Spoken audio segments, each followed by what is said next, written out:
In the previous tutorial I created this form, and we're going to assign this as a formative assessment in Classroom. I have this class already created, so I'll go down here and hover over the plus and then pick Create Assignment. I'm going to call this Assessment 1, and I will attach it from my drive. Now when you attach a Google form, make sure it's the only thing that you're attaching to the assignment. That makes it very easy for the students to complete it just by submitting the quiz. So here is my sample formative assessment. I'll choose that and click Add, and that will attach it here, and I will assign it. Now I'm going to pause this just for a minute, and I will take the quiz as a student. Then we'll see how the results show up for the teacher. You can see now that the student took this, so I'm going to click on this to open it. When it first opens, this would be as if I was going to take it too. So I'll click this in the upper right to edit it.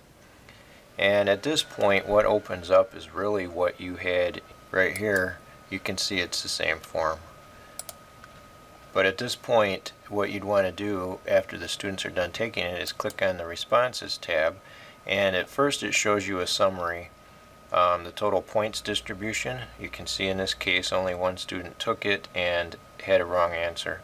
And then down here it shows exactly what the class did pick between those three answers. And you would see results like this for all the questions that were on your quiz. To check individual responses, click the Individual tab here. You'll be able to see how each student answered. Here you'll have a drop down of all the students. And this is showing that the scores have not been released because I didn't choose that option when I set it up. So I would have to click this to release the score. Remember that this is only going to be useful if the students can check their email. Here it shows the total points, and you could record this in your grading program if that was what you were doing. If this was just a formative assessment that wasn't going to be for a grade but you just needed to see responses, you can see the students' responses down here. It shows what the correct answer should have been and what they picked. You could add individual feedback that the student would see, but again, that's only going to get to the student if they have email after you click this.